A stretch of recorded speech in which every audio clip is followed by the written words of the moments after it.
Kimyəvi reaksiyaların təsnifatı. 5 cür təsnifat var. Bunlara bir-bir baxaq. Birinci təsnifat başlanğıc maddələrin və məhsulların sayına və tərkibinə görə təsnifatdır. Birləşmə, parçalanma, əvəz etmə, dəyişmə. Ən sadə təsnifat budur. Birləşməyə sintez də deyirlər uşaqlar. Parçalanmaya analiz də deyirlər. Həmçinin dəyişməyə mübadilə də deyirlər. Nümunələrə baxaq. Məsələn, ən sadədən başlayaq. H2 plus O2 alındı H2O. Birləşmədir. Tutalım kalsium karbon O3. Kalsium O plus karbon O2 alınır kalsium karbon O3. Bu da birləşmədir. Parçalanma isə bunun tərsi təbii ki. H2O parçalanır H2 plus O2-yə. Kalsium karbon O3 parçalanır kalsium O plus karbon O2. Hərəsinə aid nümunələr yazaq, sonra ümumi izahat verəcəyik. Əvəz etmə tutalım dəmir plus H-xlor. Alınır dəmir xlor 2 plus H2. Və ya digər bir misal yazaq. Əvəz etmə əsasən bəsit və mürəkkəb maddənin reaksiyasıdır. Lakin başqa cür də ola bilər. Məsələn, kalsium karbon O3 plus silisium O2 alınır kalsium silisium O3 plus karbon O2. Mübadilə isə dəyişmə deməkdir. Əsasən tutalım kalium OH plus H-xlor, kalium xlor plus H2O. İki mürəkkəb maddə reaksiya girir və iki mürəkkəb maddə alınır. Başqa cür də ola bilər. Məsələn, natrium hidridin su ilə reaksiyası, bu da mübadilə reaksiyasıdır. Alınır natrium OH plus H2 bəsit maddə alınır. İndi bunların oksidləşmə dərəcəsinin dəyişməsi baxımından izah edək. Birləşmə reaksiyasında oksidləşmə dərəcəsi dəyişə də bilər, dəyişməyə də bilər. Məsələn, hidrogen sıfırdan gəldi müsbət 1-ə, oksigen sıfırdan gəldi mənfi 2-yə dəyişdi. Burada isə kalsium müsbət 2 idi, elə müsbət 2-də qalır. Oksigen mənfi 2 idi, elə mənfi 2-də qalır. Karbon müsbət 4 idi, elə müsbət 4 olaraq da bu tərəfdə qalır, yəni dəyişmir. Yəni dəyişə də bilər, dəyişməyə də bilər. Parçalanma reaksiyası eynən bu cür. Mənfi 2-dən 0-a gələ bilər, müsbət 1-dən 0-a gələ bilər, yəni dəyişə də bilər. Həmçinin bu reaksiyada dəyişmir, dəyişməyə də bilər. Əvəz etmə reaksiyasında adətən oksidləşmə dərəcəsi dəyişir reaksiyalarda. Çünki əsasən bəsit maddə ilə mürəkkəb maddənin reaksiyasıdır və əgər reaksiyada bəsit maddə varsa, orada oksidləşmə dərəcəsi dəyişir. Mütləq dəyişir. Və burada da baxın, hidrogen var, bəsit maddədir, oksidləşmə dərəcəsi 0-dır, burada isə müsbət 1 dəyişəcək. Amma məsələn, bəzi əvəz etmə reaksiyaları var ki, orada oksidləşmə dərəcəsi dəyişmir. Duzların turşu oksidləri ilə reaksiyası zamanı bu oksidi, bunun içində oksidi əvəz eləyir, digər oksid. Ona görə burada sadəcə bəsit mürəkkəb maddələr alındığı üçün, bəsit maddə olmadığı üçün oksidləşmə dərəcəsi dəyişmir. Dəyişmə və ya mübadilə reaksiyalarında isə adətən oksidləşmə dərəcəsi dəyişmir. Amma bəzən dəyişə də bilər. Məsələn, baxın, burada dəyişmir. Mürəkkəb maddələrdir. Elə mürəkkəb maddələr də alınır. Amma metal hidridlərinin, aktiv metal hidridlərinin su ilə reaksiyası zamanı hidrogen bəsit maddə kimi alınır deyə burada mütləq oksidləşmə dərəcəsi dəyişir. Bu bizim birinci təsnifatımızdır. İkinci təsnifatımız isə reaksiyanın dönər və dönməyən olması. Yəni, ikinci təsnifatımız dönər reaksiyalar, dönməyən reaksiyalar. Dönər reaksiyaları N2 plus 3 mol H2 tutalım. Bu cür dönərli işarəsi qoyurlar. Həmçinin N2 plus O2 NO. Bu da dönər reaksiyadır. Əsasən qazların reaksiya gedib qazların alındığı bu cür reaksiyalardır. Dönməyən isə, məsələn, reaksiyada çöküntü qaz və ya su alınarsa, dönməyən olur reaksiya. Məsələn, kalium OH plus H-xlor, kalium xlor plus H2O reaksiyada su alındı və ya natrium xlor plus argentium NO3, argentium xlor plus natrium NO3. çöküntü alındı burada. Veya qaz halında maddə alına bilər. Tutalım natrum OH plus NH4 xlor. Burada natrum xlor plus NH4OH alınır və onlar parçalanır NH3 plus H2O-ya. Qaz halında maddə alınır və su alınır. Bu reaksiya dönməyən olur. Həmçinin dönər reaksiyalar üçün belə bir qrafiklər uyğundur.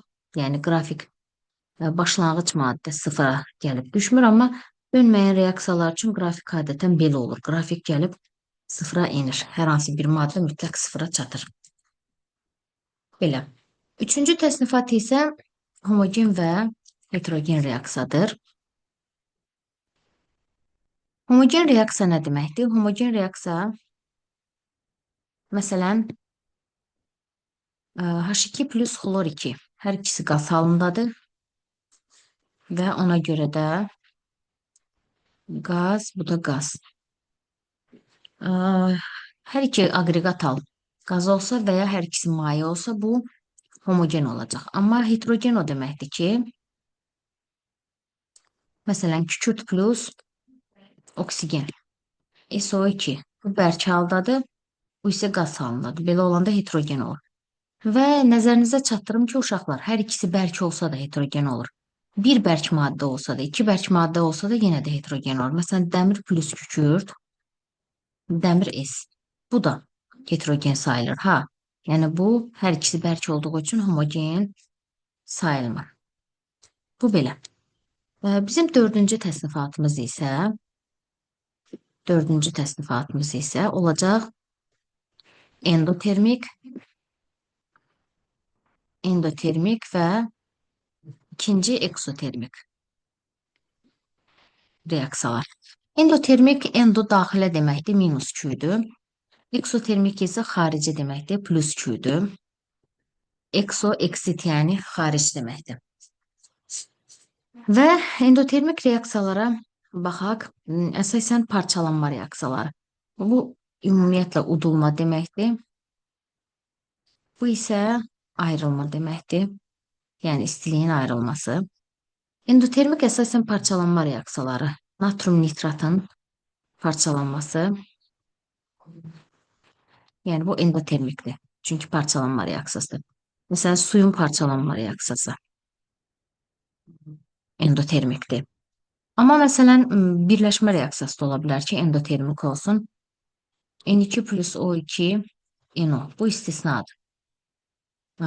Lakin yəni birləşmə reaksiyası olsa da istisnadır. Bunu belə qırmızı ilə vurğulayım ki, yəni bu istisnadır. Birləşmədir, amma endotermikdir. Adətən parçalanmalar endotermik olur. Eksotermik isə yanma və birləşmə reaksiyalar. Məsələn, karbon yanır, karbon qazı əmələ gəlir, plus 2 və yaxud da metan qazı yanır, karbon qazı və su alınır və bu da plus 2. Amma ola bilər ki, parçalanma reaksiyası olsun. Məsələn, bunun istisnası, bax bu, bunun tərsi. NO parçalanır N2 plus O2-yə və bu da olur plus 2, bu istisnadır.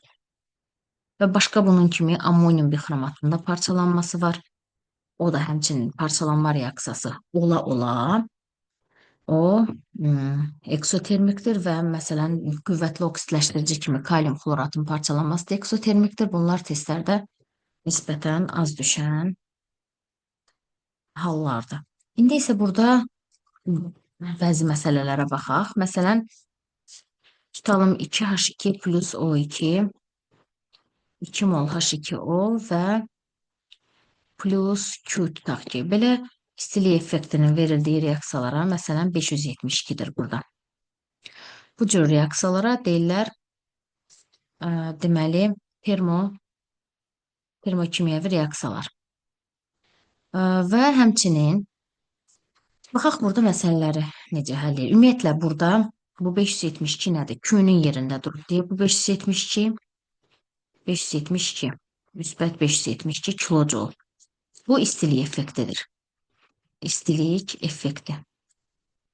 Ümumiyyətlə, istilik effekti nədir?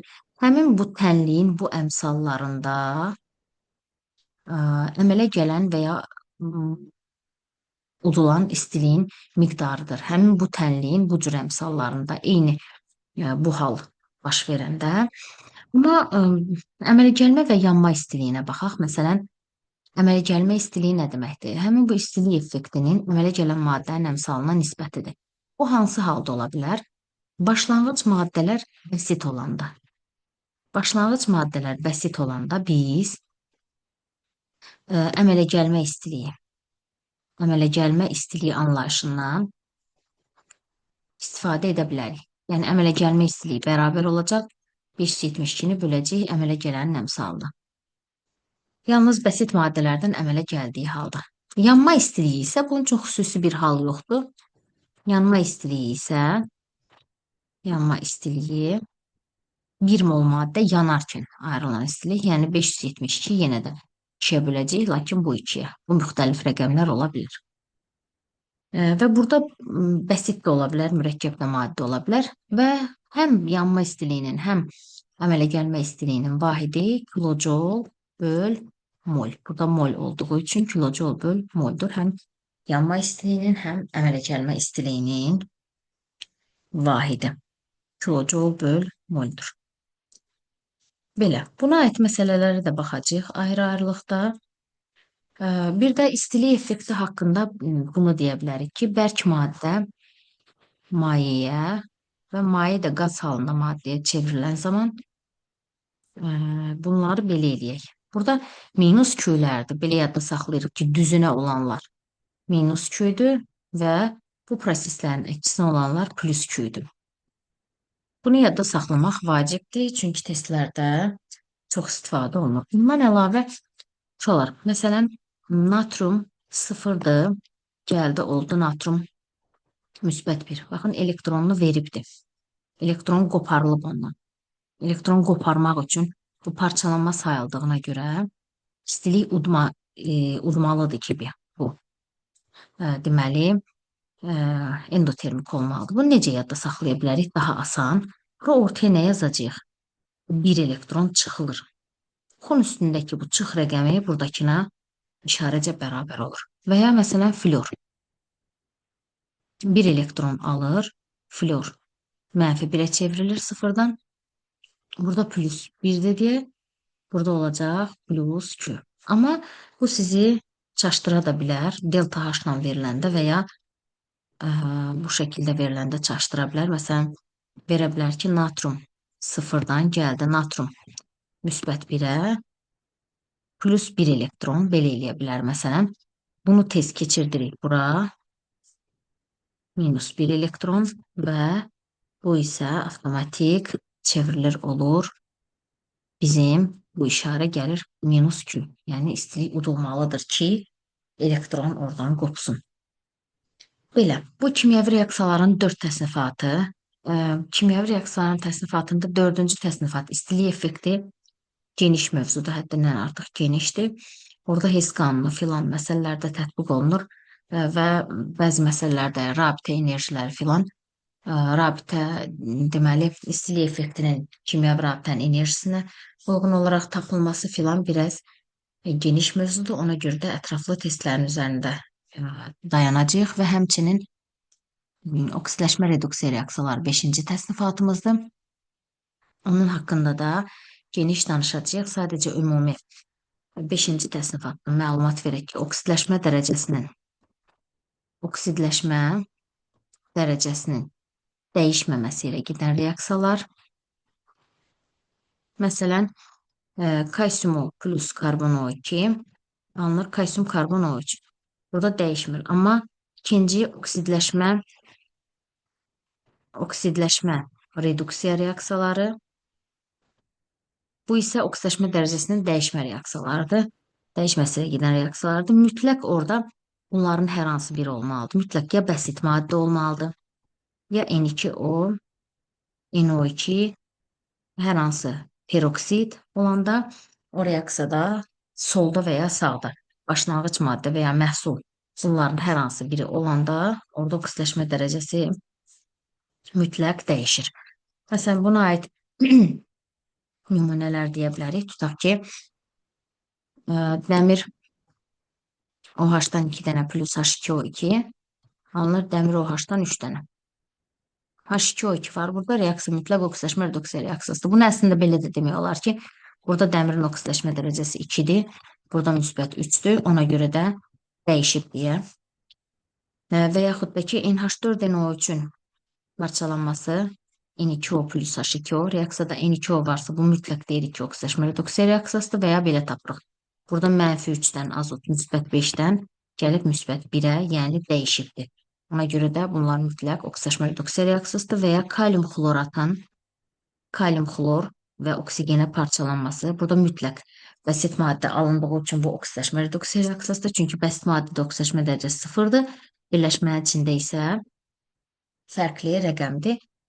Bəsit maddəni görən kimi bilirik ki, bu oksidaşma reduksiya reaksiyasıdır və ya H2O2-ni görən kimi və ya N2O-nu və ya NO2-ni görən kimi bilirik ki, mütləq oksidaşma reduksiya reaksiyasıdır. Bunlar haqqında geniş testlərin üzərində izahat verəcəyik. Bu ümumi dərsin izahatıdır. Hər hansı sual olsa mütləq xəbər edin.